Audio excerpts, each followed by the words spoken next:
If Kevin Bacon went to a breakfast diner, would a waiter even bother mentioning sausage as an option?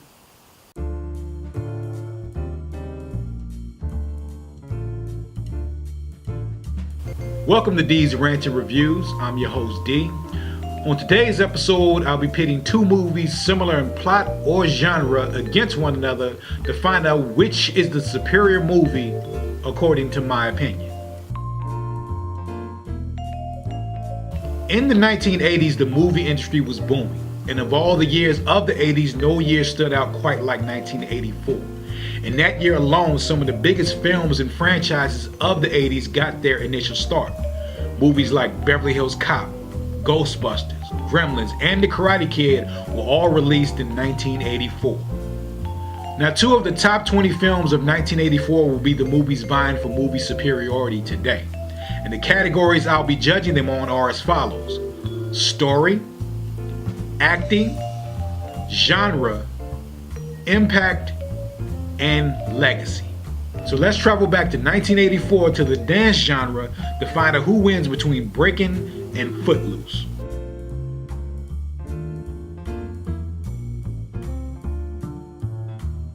Footloose stars Kevin Bacon as Ren McCormick, a Chicago teen who moves to a small town in which dancing and rock music had been banned due to the efforts of the local minister played by John Lithgow. Ren's love for dancing causes him to challenge the anti-dancing and rock music ban so that he and the local teens can hold a senior prom. There's some back and forth, but by the end, Ren has prevailed, the ban is lifted, and he and his peers dance the night away at the senior prom. Breakin stars Lucinda Dickey as Kelly, a young dancer training under the supervision of traditional dance choreographer Franco, played by Ben Loki. Through a friend, Kelly meets street dancers Ozone and Turbo, played by street dance legends Adolfo Shabba-Doo Quinones and Michael Boogaloo Shrimp Chambers. Kelly falls in love with street dancing and teams up with Turbo and Ozone to form TKO. Kelly ends up leaving her traditional choreographer who ridicules street dancing and also makes an unwanted advance at her. Kelly's agent friend James, played by Happy Gilmore's Christopher McDonald, believes that TKO has something special and wants him to audition for a traditional dance competition, but is told that only respected forms of dance are allowed in the competition. In order to get around the rule, James dresses TKO in black tie clothes to fool the judges, hoping that by seeing the talent of TKO, the judges will have a change of heart. The movie ends with the three street dancers winning over the judges and the competition. Now, in my opinion, both stories are pretty good. They have outcast characters causing respected characters to have a change of heart once they look at the situation through the eyes of the other.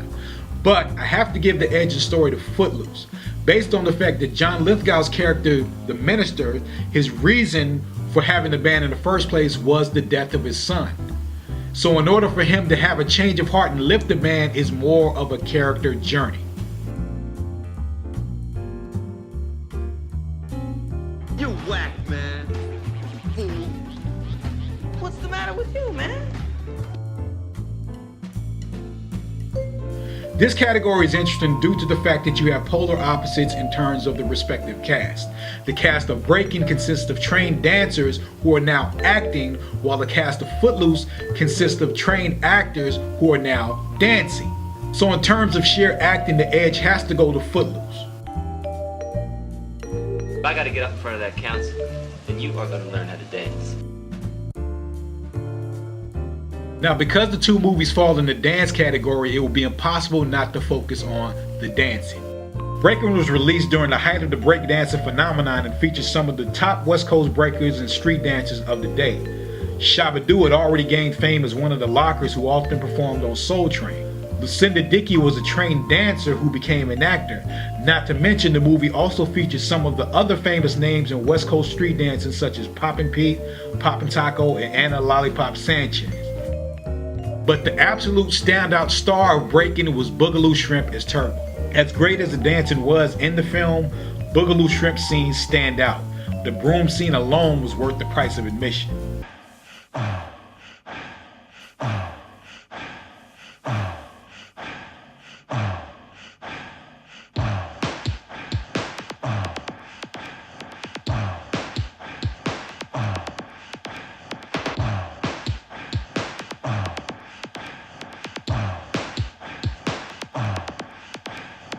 Footloose, on the other hand, had actors trying to portray dancers, and they didn't do a great job in my opinion. Many scenes were shot with a stunt double due to the obvious lack of dancing talent amongst the cast. In one of the scenes, a montage is used to show the progression of the dance ability of Willard, portrayed by Chris Penn. But unlike the montages made famous in Rocky, where we see a definite improvement in the ability of the character, the dance montage in Footloose fails and actually brings up a question once asked by Eddie Murphy. Do y'all listen to the words or the beat? Breakin wins in this category by a proverbial landslide. You owe me $7, man. Yeah? What for? For teaching you how to dance, sucker.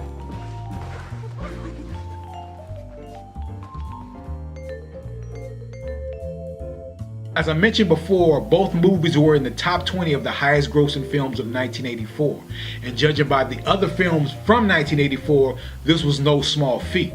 Footloose managed to not only crack the top 20 but the top 10 films of 1984, being the 7th highest grossing film of that year. Breakin was the 18th highest grossing film of 84, but due to its lack of big name stars, small budget, and limited release, this may be an even more amazing feat. Both films were number one at the box office during their respective opening weekends. Footloose managed to stay at number one for 3 consecutive weekends. Breakin hit number one its opening weekend, beating out another 80s classic 16 Candles, which had 200 more screens. Neither movie were critical successes, but Breakin's dance scenes were praised by the likes of film critic Roger Ebert. I have to give the edge to Breakin in this category based on the fact that the movie managed to be a hit despite almost impossible circumstances. They're not gonna stop us now. For the tiebreaker, we go to this last category, which deals with what each movie was able to do after its initial first run. Footloose is recalled as a standout 80s hit that was fun to watch, even though the dancing left a lot to be desired.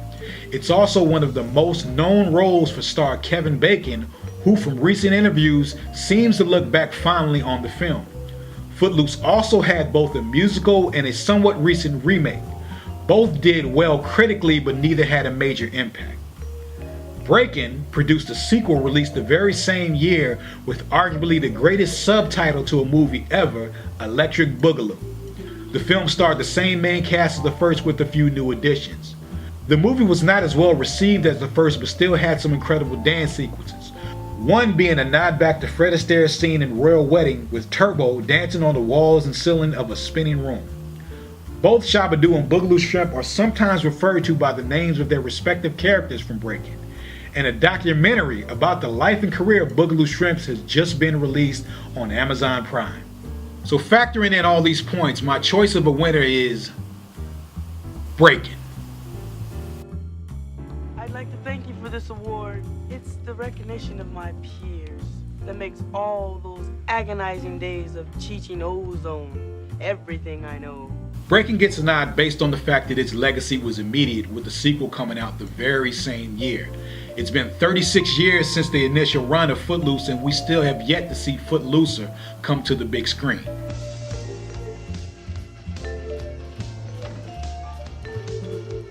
Of course, this is merely my personal opinion on the movies. You may see it different. Until next time.